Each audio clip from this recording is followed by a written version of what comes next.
Neck-throughs, guitars, they're like a guy that you won't have a beer with you.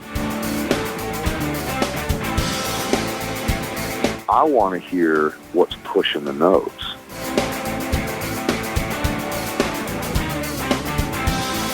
Freddie King and B.B. King, Albert King, and let's not forget Burger King. I don't want to blow my knuckle out. Stainless steel is the work of the devil. These go to 11.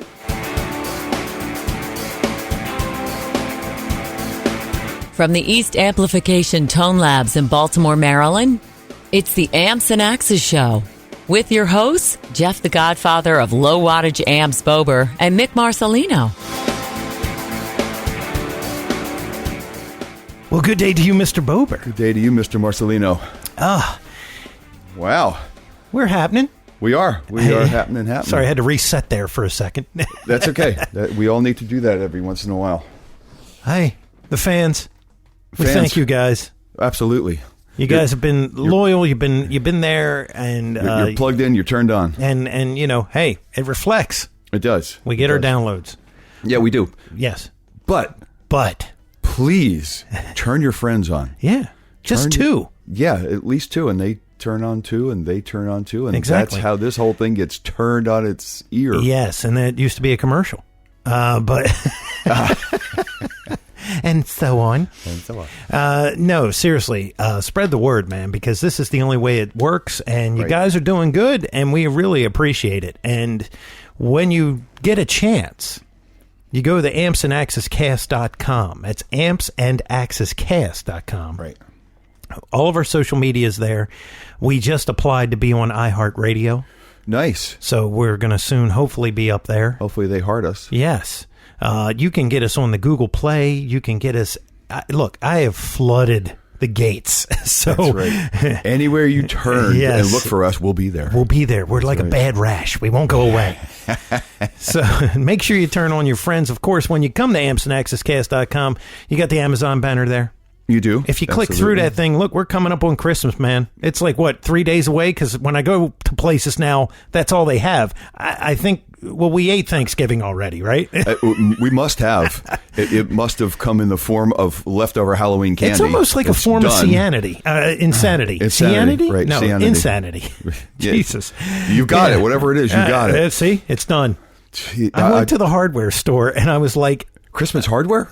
There's no turkey anything. It's all Christmas trees. Oh my. I know. It's so hard to believe, man. Bizarro world. It's so hard to believe. And everybody has Black Friday sales. Oh my God. If I get another email. Entire month of November. If I get another email. Why don't you just call it Black November sale? Yes. Let's just call it. Well, I tell you what. Why can't they just have those sales every day of the week, and then we don't have to kill ourselves? Right.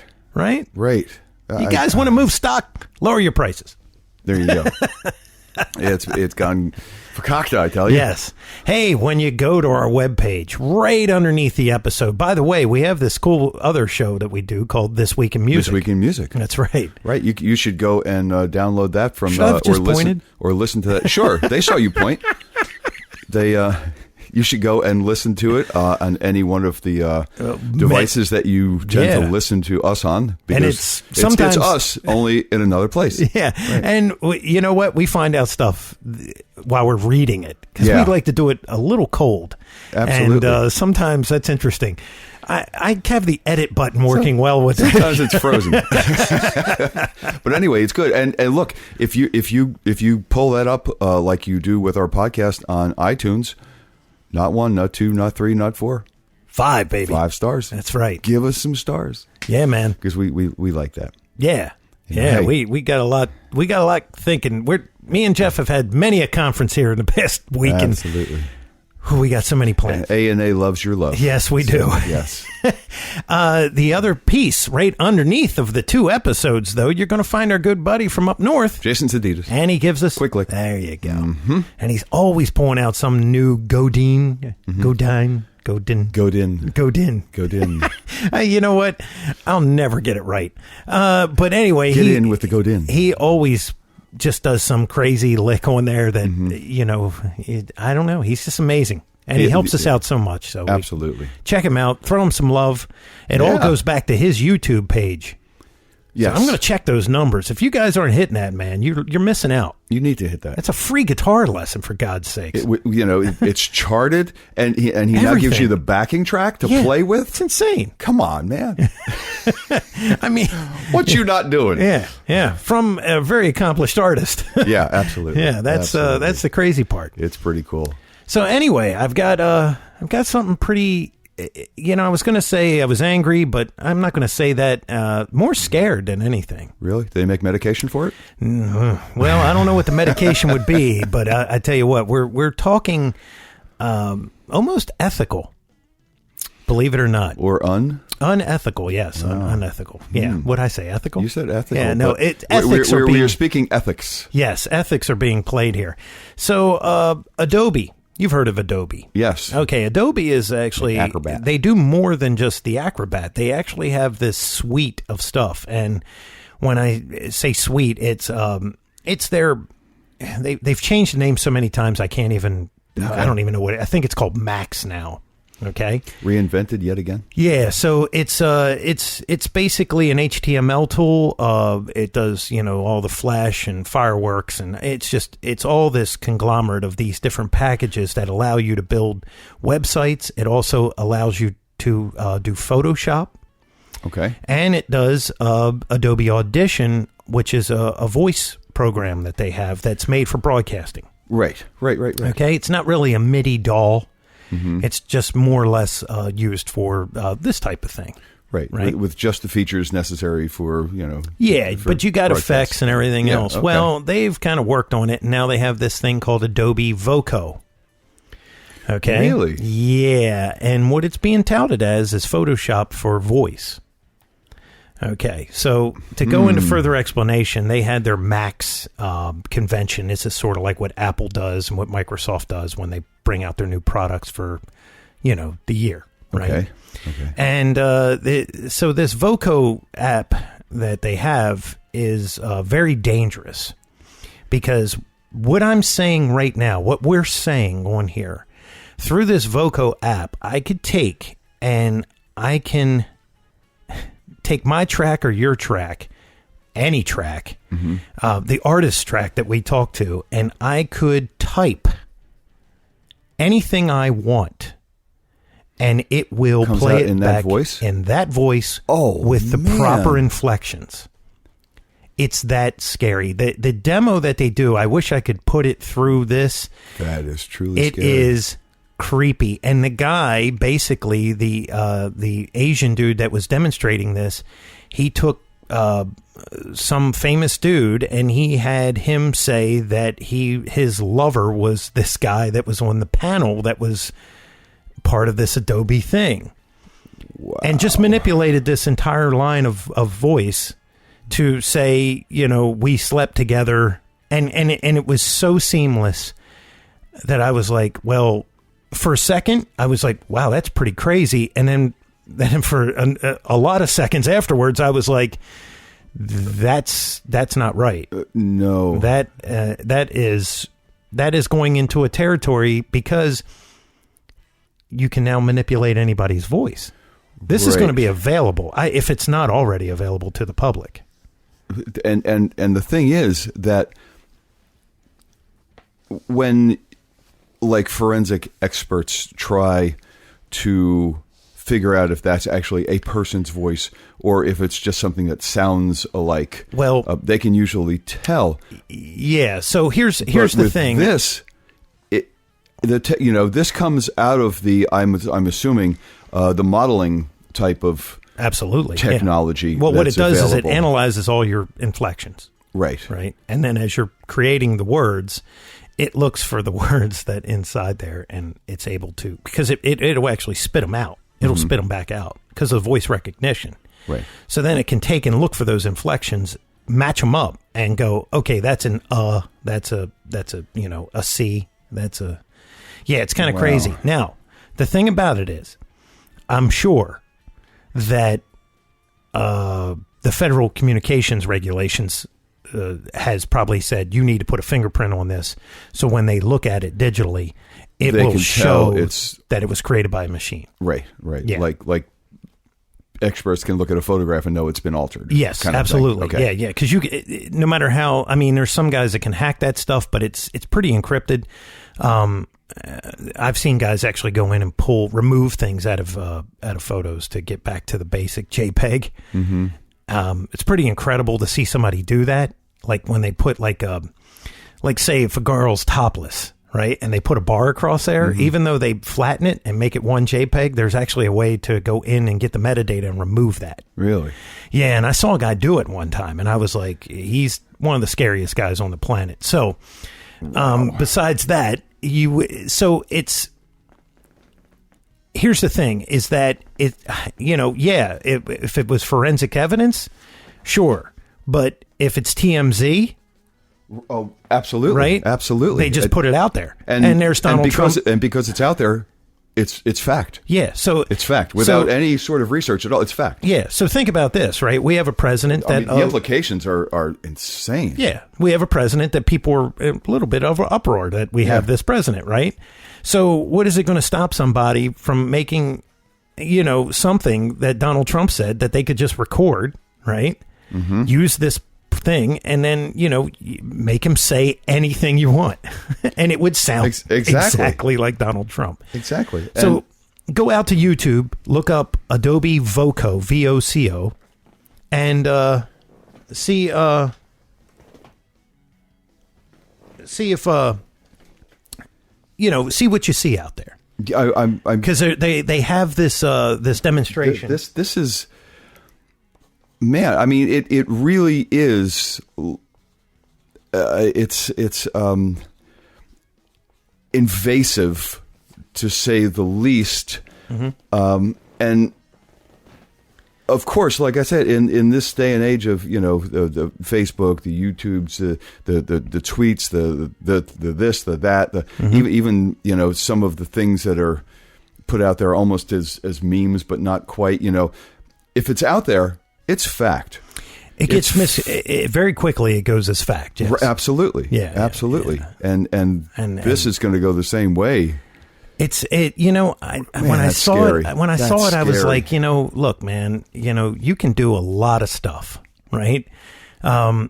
Video is a little bit harder to do because if you're using live people, I mean, the animation is getting so tight now, but it's still, you can tell that it's not real. Mm-hmm. But this is just audio. It's just audio. And it's just audio. You can manipulate the piss out of it with this. I mean, it's insane. Right. And then, it's going to be, the quality is going to be reduced and compressed and everything by the time it goes out, like in MP3s and stuff like that, whatever the format is that goes out, So any of the little glitches that may occur or whatever, they'll eventually be lost. They'll just disappear. They'll disappear, right. And it'll sound just like the person talking. Right. Now think about it on a musical side, right? So now you want to, change some lyrics or add some whatever, you can go in, manipulate that file, then throw auto-tune back on it, and it'll bring it right back up. Yeah, I mean, you can do all kinds of stuff with this thing. It's not just, it's weird. Wait a minute. Yeah. I don't think this is going to be all bad because someday, very soon, I'm going to be able to play just like Eric Johnson. There you go. Wow. You can do that now, by the way. No, I cannot. No, what I mean is with the software, you can. Oh, really? You can manipulate anything, yeah. Wow. Time aligning with all that stuff. Yeah, but it's just the phrasing. Yeah. I know what you mean. Yeah. Some of these MIDI files are pretty close, Damn it. Yeah, it's weird, man. But look, here's what I always say. I'm like, just like cloning sheep, right? It's just because you can do it. It's not really the thing that you should. I mean, ethically, you shouldn't do this kind of stuff. Agreed. And we all know, we all live in this world. There's so many people that don't have any ethics that they would have no problem doing this. I mean, there are people that don't know the definition of the word, my friend. In the hands of the wrong person or whatever person, it would be kind of dangerous. Yeah, for sure. I mean, hey, look, they could take this show and they can make us say anything they want. And that is funny. That could be funny, could not be funny. Yeah. But, I Man, bring back the good old days. Yeah. Bring back the good old days. Well, it's like we have all this technology to help us in certain areas, and then somebody goes and they just... It's called abuse. Technological abuse. Yeah. Well, here, let's put it on terms like this, and I know this is kind of weird and it's funny, but we're the only country on the planet that had something called cocaine, and it just wasn't good enough. So we had to make something called crystal meth.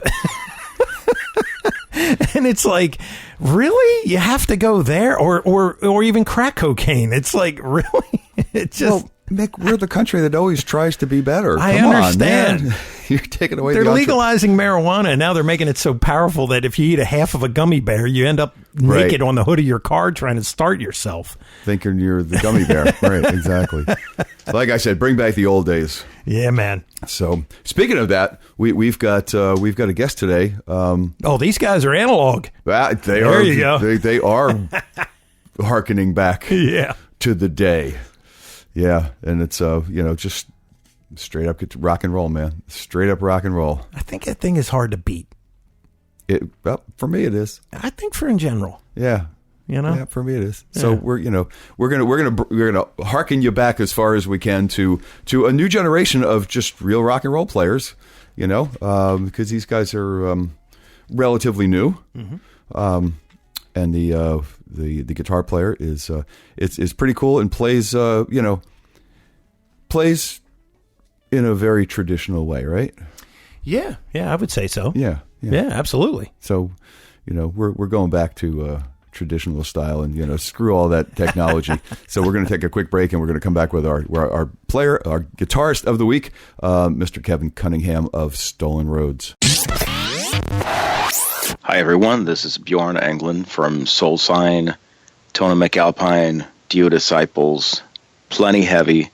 You are listening to Amps and Axis. All right, and we are back as promised because we keep our promises around here. And back with our guest of the week, guitarist for Stolen Rhodes, Mr. Kevin Cunningham. Kevin, how are you?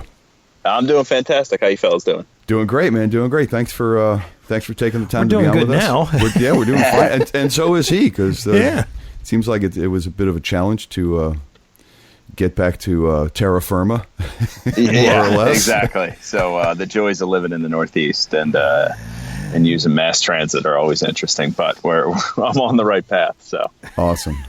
We got to love those suspicious package scares. Yeah, exactly. And it was probably some guy who just ran off the train, not thinking that he left his bag behind. But right, fell asleep, woke up, went damn, ran off, and now he's going double damn. Exactly. Yeah, now he lost all his stuff. So, right. But no, thank you guys for having me. I appreciate it. Awesome. It's all good, man. It's all good. We're gonna, the band is. In regards to in relative to bands that we interview and players that we interview, a relatively young band. Yeah, but we'll get into that. We'll find out how young and how it finally came to be formed. But I'm going to do what I usually do, and I'm going to take you, our guest, back into the Wayback Machine and find out where Mr. Kevin Cunningham was born and raised, and what got you into playing guitar and making music, man. So give us a little history. Yeah, for sure. So I was born in the suburbs of Philadelphia, a place called Havertown. And that's kind of where I grew up. And I eventually moved north of Philadelphia with my family into kind of the boring suburbs. And I had an older brother that went in and out of playing music and different instruments, pretty unsuccessful at most of them. So, he had a bass that he'd given up on, drum set that he'd given up on, a guitar that he'd given up on.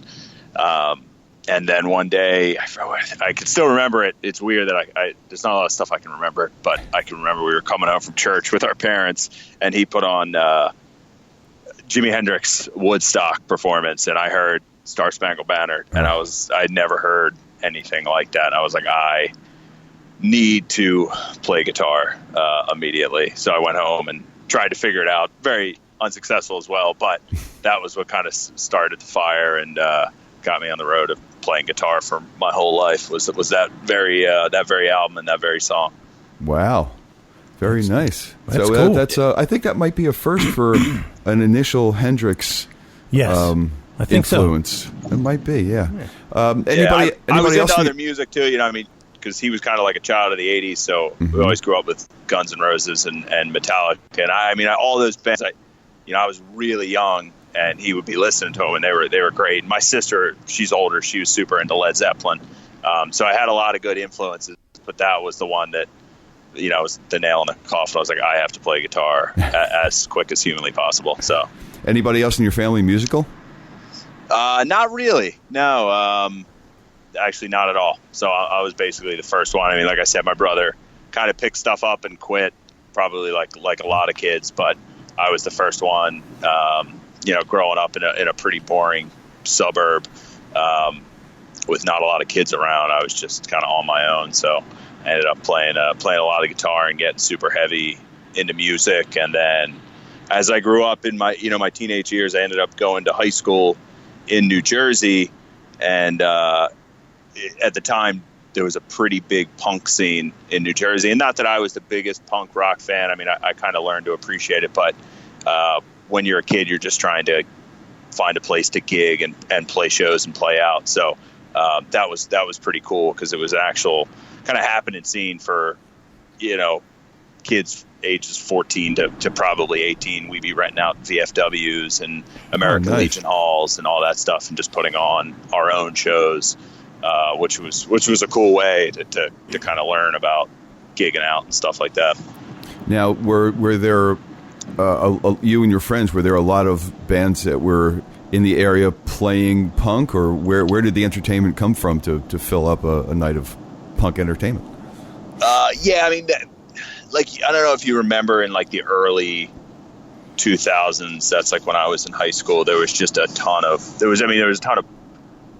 punk and pop punk and, what have you. And there was a ton of it coming out in New Jersey, whether it be the Bouncing Souls. A couple of the dudes we used to play with, I think eventually formed My Chemical Romance and some of those other bands. I'm trying to think of the other ones. Let me say anything. There was a bunch of those Jersey bands. Like I said, I wasn't super. I mean, I like the Misfits. Okay. Older punk band. But for me, I was always kind of more of an Iron Maiden, Metallica. Oh, we're losing you. I was, when I was that age, all I wanted to do was. Oh, you're losing me.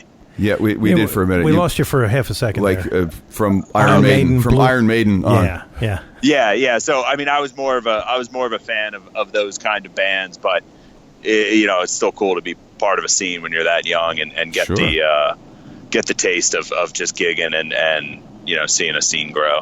Mm-hmm. So they probably would have been sparked by Green Day's success, I'm sure. Yeah. I mean, I guess those guys were big when I was real young, when I was in grade school. So yeah, I mean, I guess a lot of the inspiration came from that. And like I said, and Warped Tour was kind of in its infancy or maybe 4 or 5 years in, and that was super popular.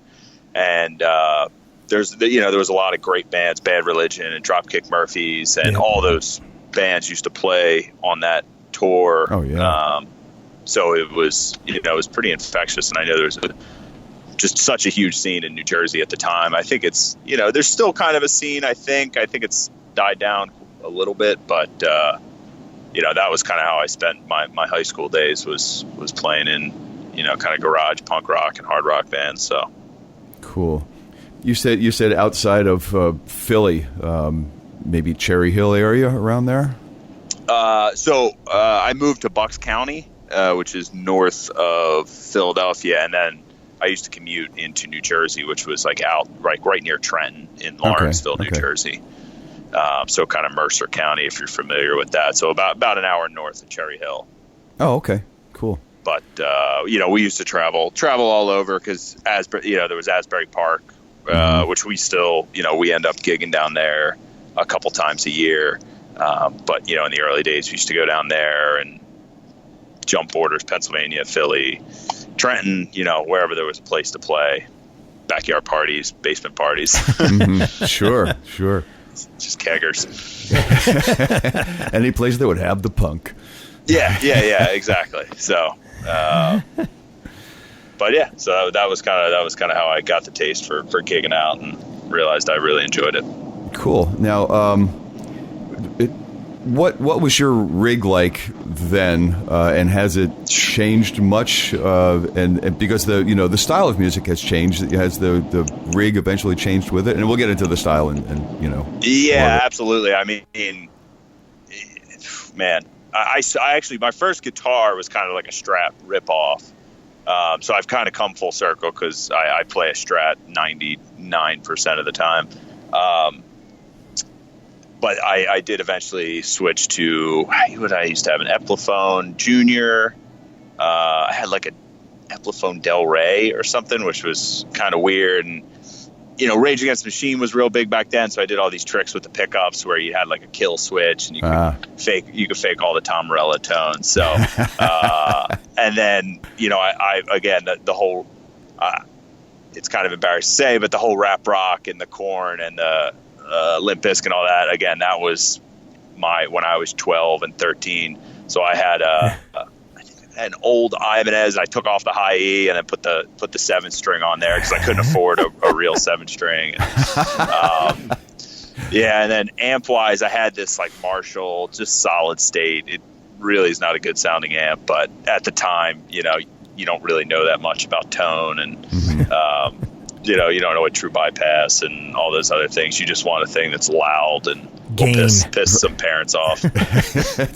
I mean, you use what you can when you can, Tons and tons of gain. Right. Exactly. Tons and tons of gain. If someone has a stack, even if, you're playing in a closet, that's even better. So nothing better. Nothing beats a closet stack. Yeah. Exactly. Yeah. And then, so that kind of transitioned. I think I played Les Pauls through high school. And then eventually in college, that was when I got my first I got a Fender Strat at first. I got the 60th anniversary one. Nice. Okay. It's a great guitar. I still have it. I eventually switched out the pickups and put in Kinman's. Yeah, sure. I think he's Australian. They're pretty cool pickups. I ended up using that guitar a lot in the studio. It's one of my favorites, but I haven't really busted out live yet or played out live as much anymore. And then amp wise, where I'm at now, which is always kind of changing, but my main guitar, I have a Nash, Nash Strat and a Nash Telly. Some of the earlier models. Are you familiar with him? Yeah, I've never had one, but I know the name. And okay, yeah, they're amazing guitars. They were kind of early on the relic kind of thing, and I remember some kid came in with one when I was in college, and I kind of ragged on him. And then sure enough, I fell in love with one. And it's just I had to eat my words because it was just. It feels so nice and plays so perfect. I got this. I got it back in 06 or 07. The Telly's from when he was still making them in his garage. My Strat's a little bit older than that. I got that in 07 or 08, and that's got Lolar pickups in it. And I really haven't done much. I think I have a little capacitor on the volume just to keep it a little bit brighter when I turn it down, but. Otherwise, it's pretty much stock from the day I got it, outside of refrets and stuff like that. And it's the best guitar I've ever played outside of, some crazy vintage guitar that I can't afford.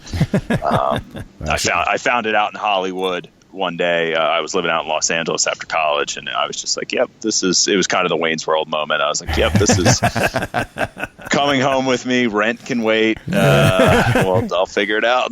We're going to eat ramen for next 3 months. That's right. Exactly. You do what you got to do. This is going to make me a lot happier. So, what's interesting, and I guess this helps when you have a guitar that's already been reliced. Even though you pay a good amount for some of these, instruments, because the guy's building them in his garage. you don't look at the scratches as any, because you pay $4,500 for a Gibson or a PRS or something, right? And you're counting the scratches by the, you're like, okay, that's $250.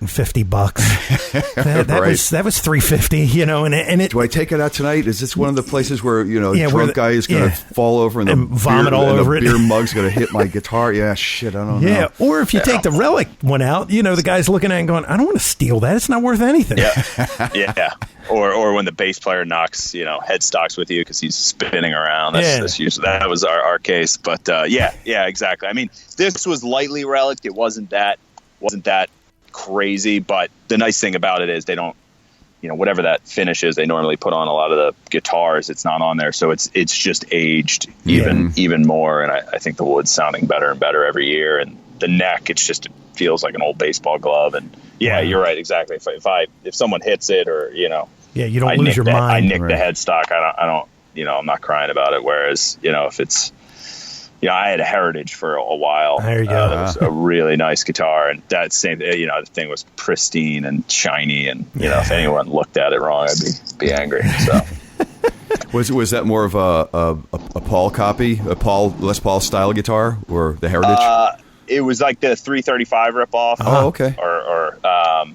So I had used it on our last record, Slow Horse. I had borrowed one, and I absolutely fell in love with it. Whoever's I borrowed, I don't even know who it was. Our producer got it for me, and I was like, I need to get one of these. I found a good one on eBay. I bid on it, and it never really played right. So I eventually got rid of it. I think those. I think Heritage makes some unbelievable guitars, but I think they may be a little bit more hit or miss. I don't know. Well, it's the original Kalamazoo shop where they made Gibsons. Right. So actually, the 335 that Gibson makes is a ripoff of your Heritage, because the guys that worked in that shop didn't leave when they moved to Nashville. When Gibson moved, they just stayed, and they were like looking at each other, going, well, why don't we just start building new guitars called Heritages? And that's what they did. They made improvements on, Les Paul, like the headstock and all that. Mm-hmm. And I think the guy who scrapes the binding has been there for like 50 years. Right? And I saw a video on it. Yeah. But yes, they are very hit and miss because they do it exactly how they were doing it way back when. Mm-hmm. And there's no computer controlled stuff. Right, it's all no overhead CNC, pin routers and templates. So you can get one that may not be 100% that it would be, if it was made by a machine. We harken back to what we used to call a Monday or a Friday amp or a guitar. Exactly. It's a Monday. It's a Monday morning or a Friday afternoon. Piece. I mean, they're great builders, and I've heard great things about that company, but I've also heard where, hey, look, they got runs in the paint and stuff like that because they don't sell as many as Gibson does. Right. So, and that's, at the end of the day, all the vintage guitars that everyone knows and loves, and, that's mostly the reason why those are so special, because they were all kind of hand-built. And you hear the stories about Stevie Ray Vaughan's pickups where they were overwhelmed, you know, 300 times or something crazy because some guy probably was half drunk or wasn't paying attention when he was winding the pickup. So, right. And then it became the most, legendary Strat of all time or something. So, there's definitely, I'm sure if the one I played in the studio was unbelievable. I think you probably just have to hunt a little harder than, like I said, I just saw a good deal on eBay, pulled the trigger, and was kind of a little unhappy with it. So, but that's I a trigger. haven't given up on the company. That is a trigger when you pull the trigger on eBay, because you're going, could be good, could be really bad. Yep. Yeah, I think I'm like 2 for 3 maybe, or maybe 3 for 4 out of getting. I got a really nice Gibson Hummingbird. The guy they were technically selling it used, but it was like last year's model or something. A beautiful Gibson that I use on there, and then I got the Heritage. And I think I maybe got another Telly off there that played really well. So not too bad. No. Yeah, not too bad. So, but I'm not. I know, I heard Mike Campbell from Tom Petty, he he literally just buys all the time off eBay, like hundreds of guitars. So maybe his batting, score might be a little lower. Well, yeah, he might buy hundreds and hundreds, but I'm pretty sure he probably sells 90s and 90s. Sure. Yeah. Bonamassa said that he bought a guitar off eBay, and he goes, it's the last one I'll ever do. And everybody was like, why? And he goes, well, the guy found out I was Joe Bonamassa, and he had my home address. Oh, wow. I didn't even think about that. Yeah, because, once you hit buy or whatever, they go, where am I shipping it to? Right. Jeez. Yeah. Joe needs to get an office. Right. Yeah, you can't ship to a P.O. box. So. No. But, I mean, even like all the 59 Les Pauls, they're not all good ones. No. Yeah. They're not all good ones at all. No. I'm sure. I was lucky enough a couple months ago. I actually got to play Dwayne's. I think it's a '58 Les Paul, the Layla guitar. Yeah. We were invited down to the Allman Brothers museum, and they busted out that gold top, and it was the probably nicest guitar I've ever played.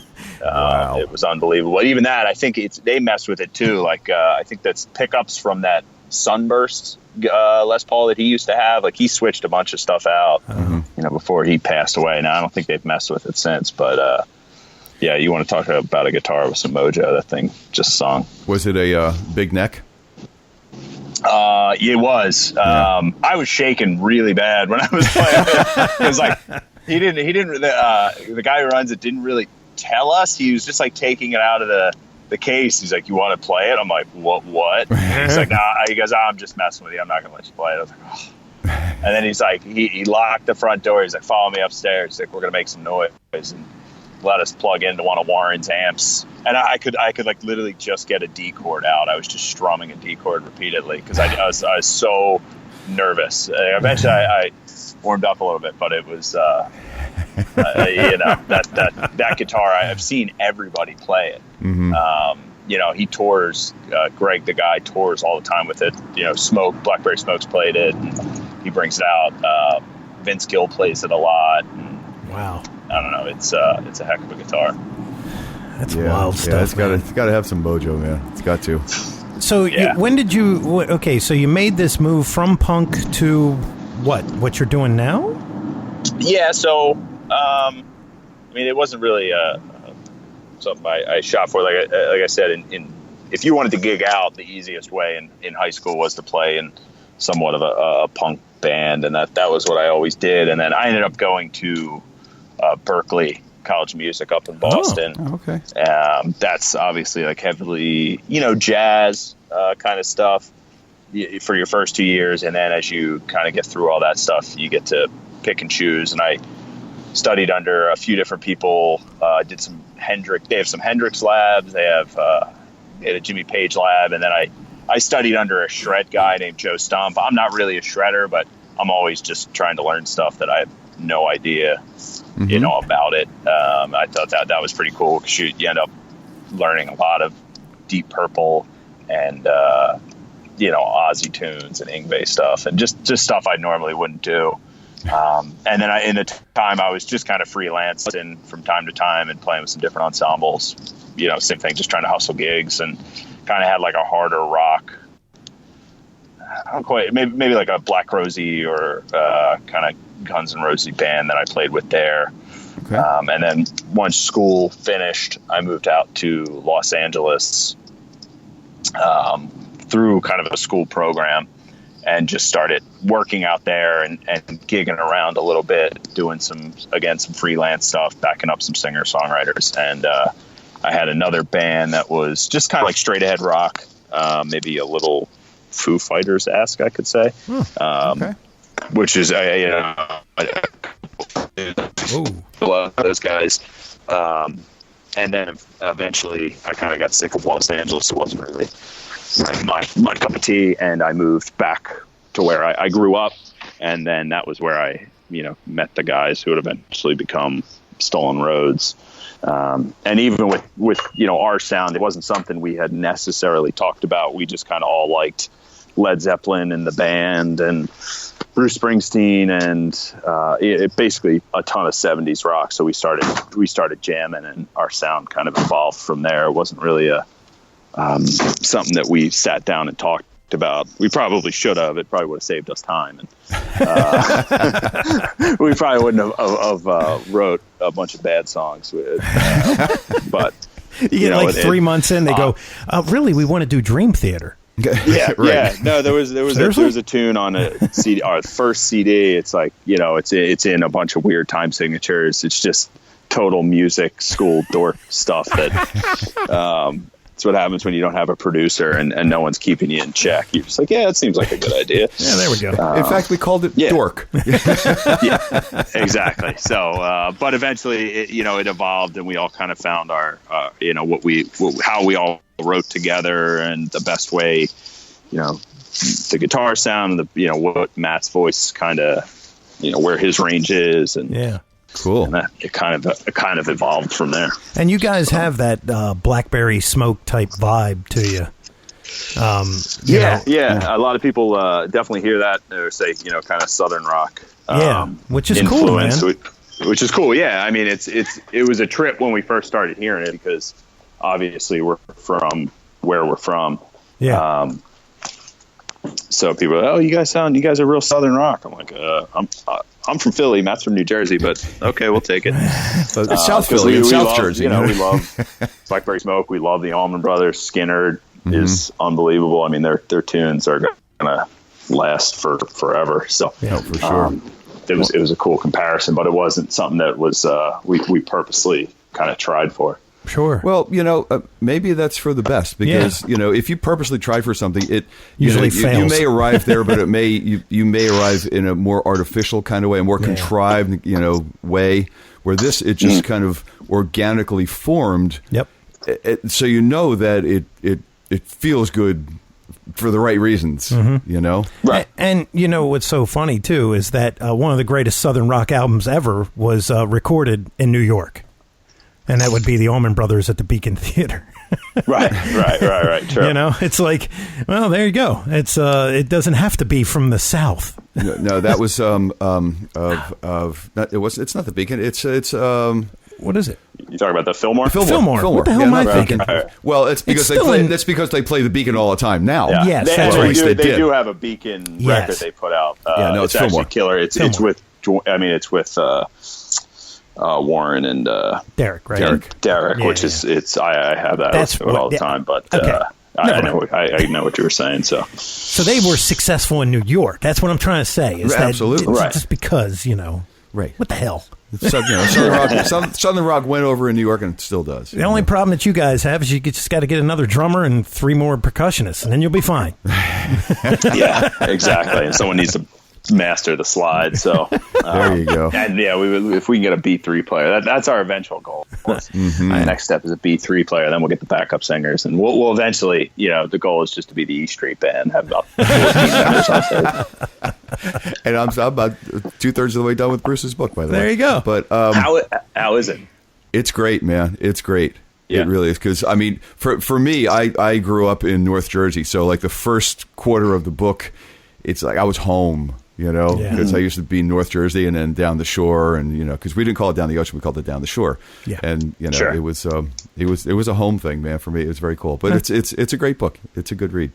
That's cool. Yeah. I read the one that he had kind of helped out with beforehand. I think it's just called Bruce.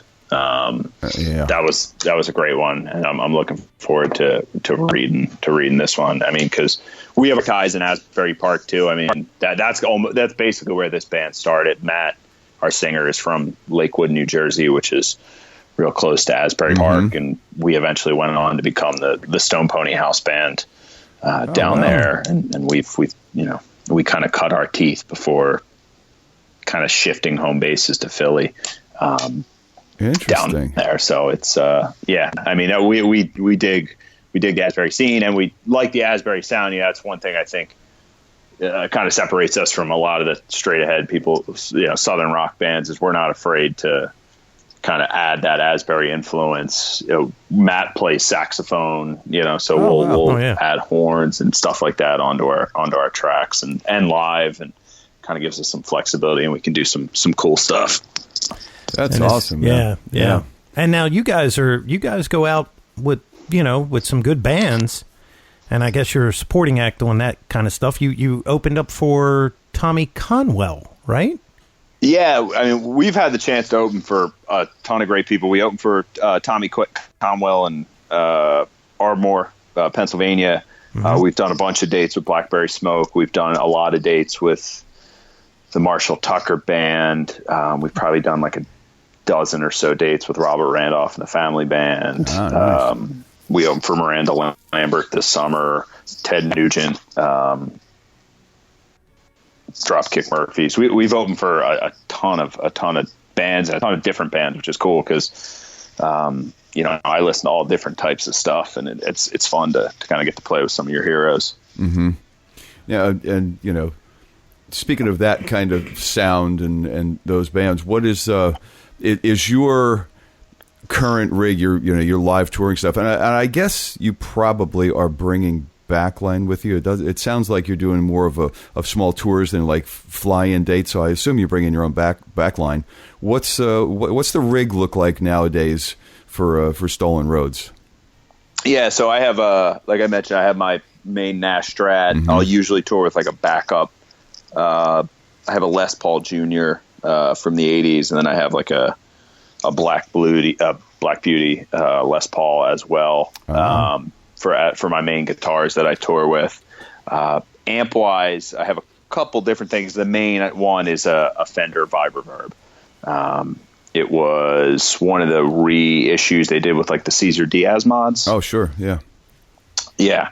It's killer. I ended up switching out the speaker, put a big EV in there. So it's sounds great. And then I was unhappy with a couple things in there, and there's a guy out of Sweden called Tommy Cougar. He made custom by Cougar amps.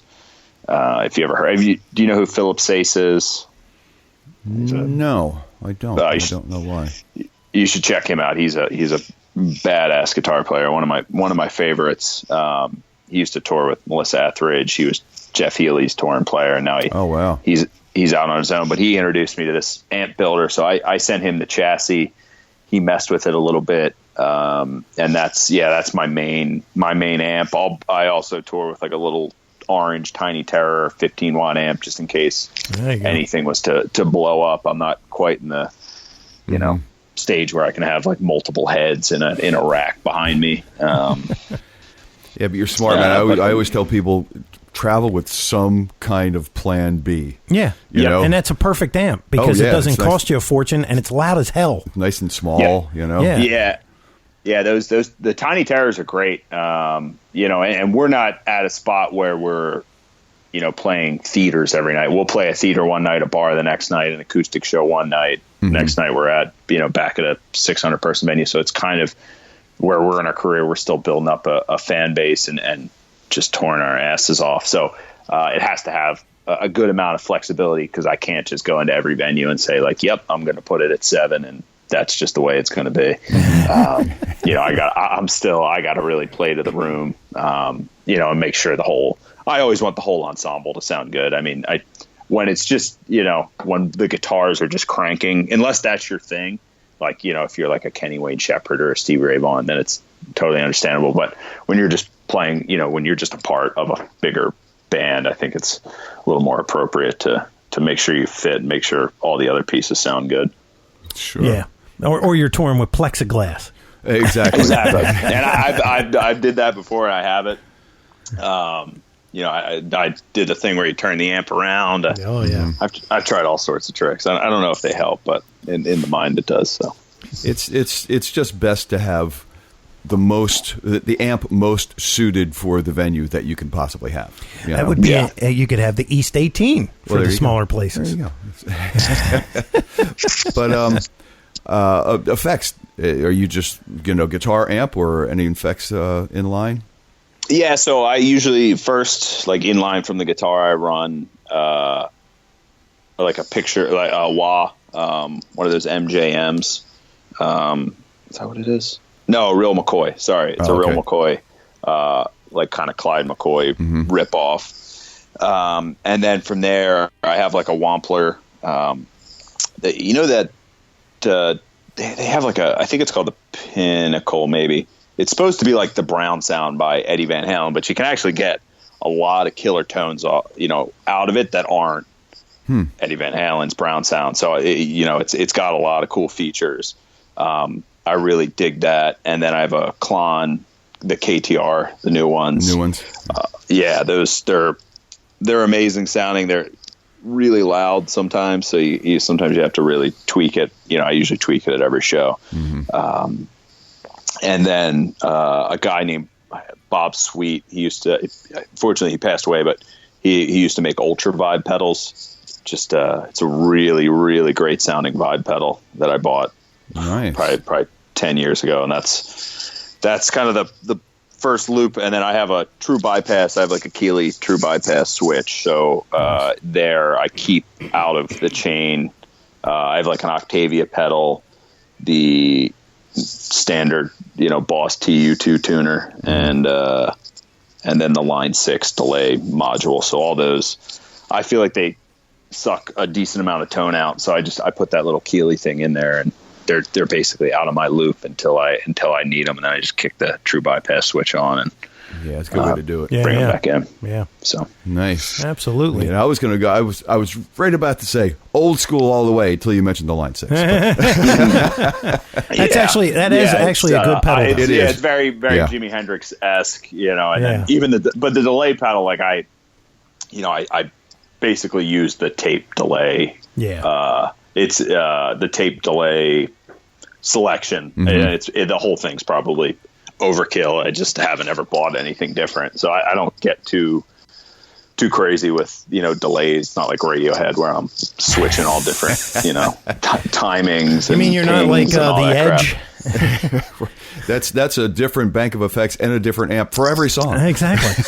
yeah, exactly. So I'm not that cool, or I don't have that much patience to make some crazy sounds. I'd rather or tour support, learn a new scale or something. Exactly. Yeah, right. So kick out your website, and we'll have this up on the show, and it will live in perpetuity. That's right, when it goes into the archives. But definitely throw that out there for us. Yeah, website, and what's the newest release, and how can people get it?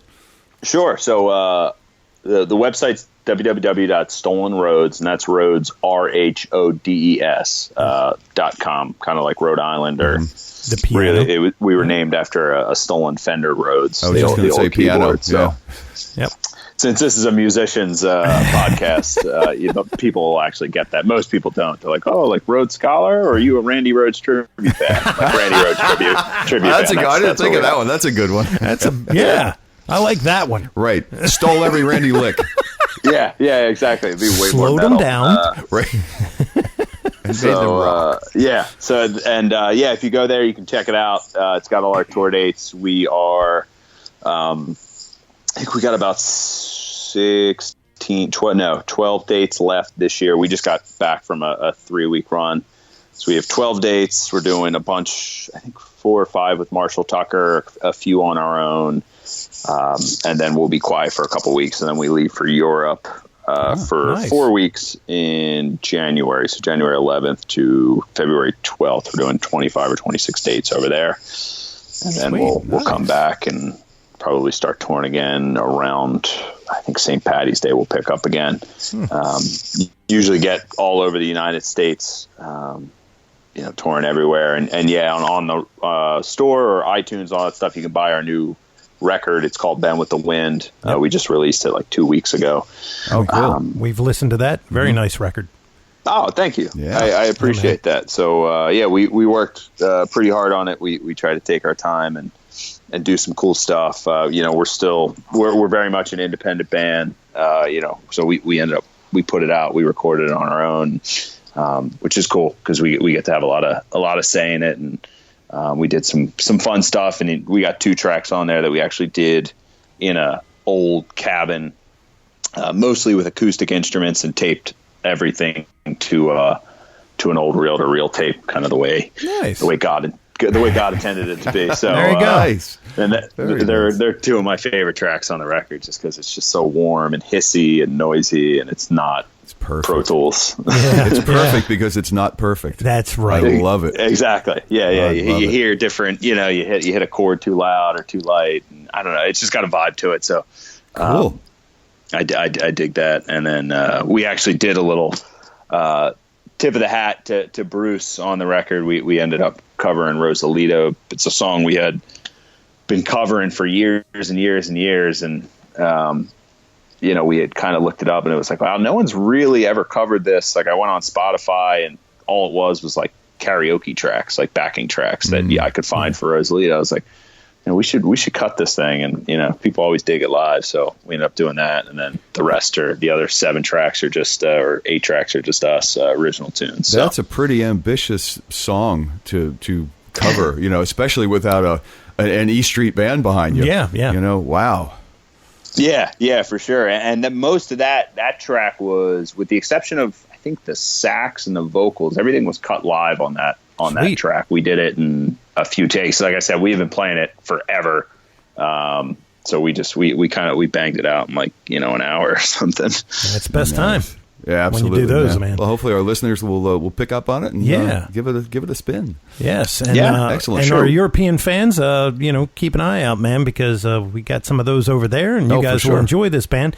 They're a young band, but they're very mature in the way they play. And yes, absolutely, absolutely. And that's kind of a lost art these days. Yes, dig it, man. Dig it. A lot of 7-string stuff is what you hear from these young guys. No, not from these guys. I mean it's actually surprising. That was a cool thing once we kind of got out of the Northeast and we started touring a lot. There's actually a good amount of bands similar to us, but more so in the Southeast and Texas. There's a whole red dirt circuit. So there's a lot of good bands coming up. It's pretty exciting. Good. Excellent. You guys, if you ever need any recommendations, let me know, because there's just a ton of killer bands that we've come across and, have found brothers in arms who are out doing the same thing, getting in the van and just busting their ass.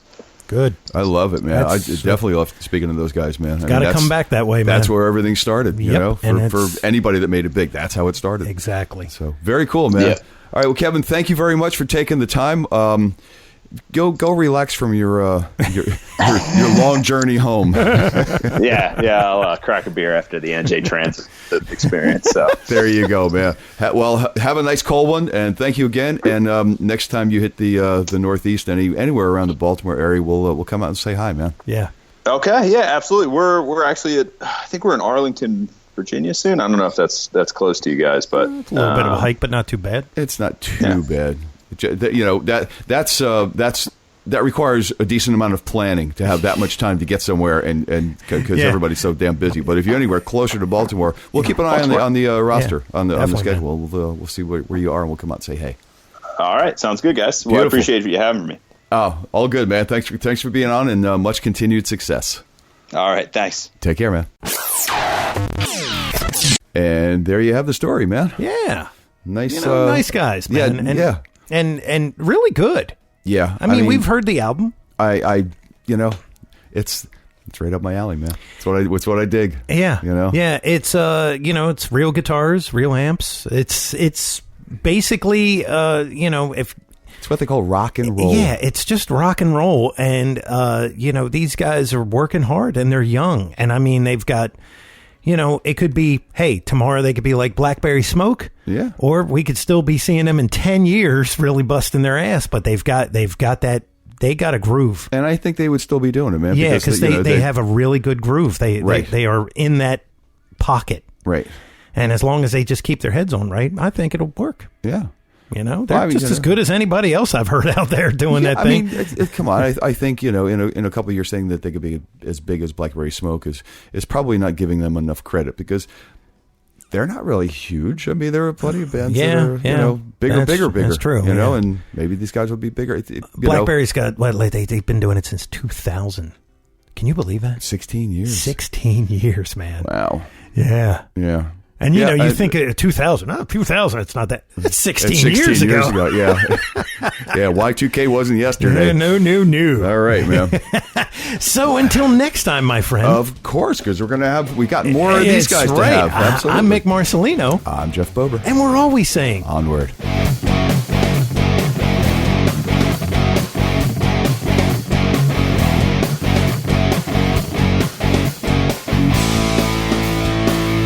Be sure and follow the show on Twitter @AmpsandAxes. Also, make sure you like the show on Facebook for news, comments, and everything else, visit the webpage, ampsandaccesscast.com. Thanks for listening.